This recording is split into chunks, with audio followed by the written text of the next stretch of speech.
एकाग्रतेचे महत्त्व. शाळेची परीक्षा झाल्या झाल्या सूरज आजोबांबरोबर गावी निघून आला.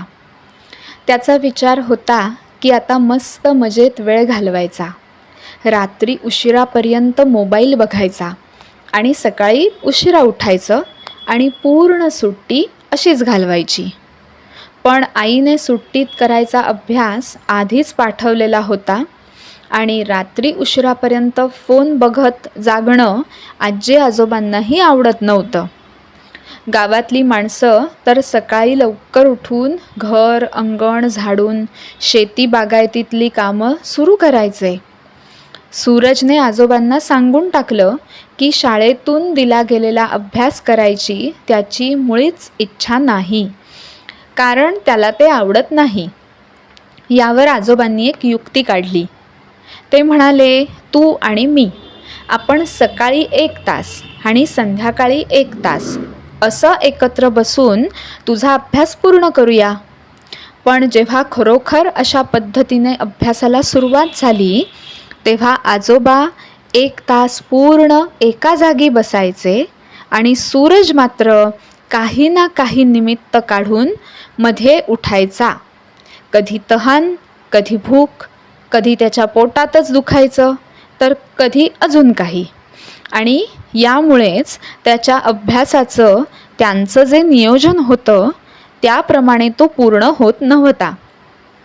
आजोबांनी त्याला अनेकदा सांगितलं की तुझं सतत मध्ये उठून फिरणं किंवा दुसऱ्याच विषयांवर बोलत राहणं याचा तुझ्या अभ्यासावर वाईट परिणाम होतोय.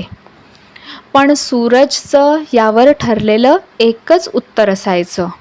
ते असं, 2-4 मिनिटांनी काय मोठा फरक पडणार आहे, मी जाऊन परत येतोय ना.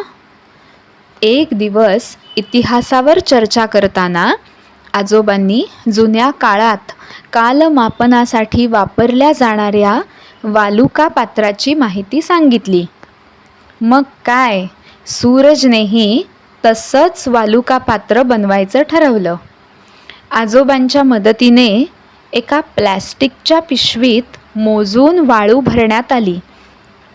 त्या पिशवीला एक लहानसं छिद्र पाडलं गेलं. घड्याळ लावून त्याप्रमाणे किती वेळात किती वाळू पडतेय याच्या नोंदीही ठेवल्या गेल्या.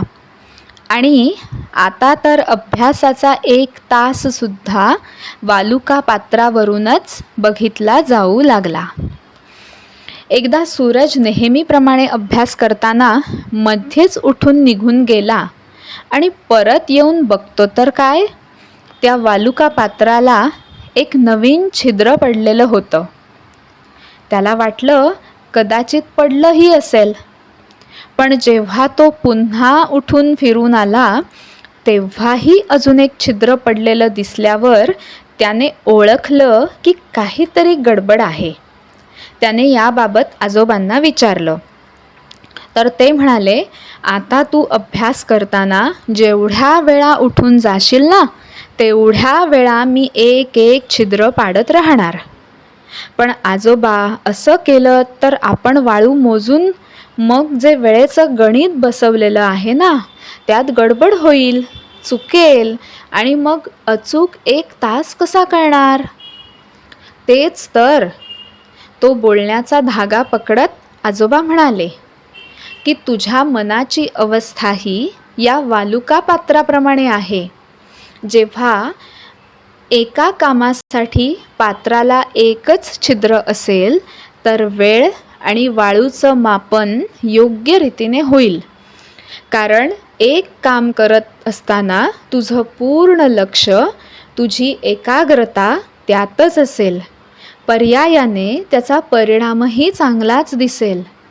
पण त्यातच गरजेपेक्षा जास्त छिद्र तयार झाली तर आपलं नियोजन आणि त्याचा निकाल दोन्ही चुकीचं ठरेल.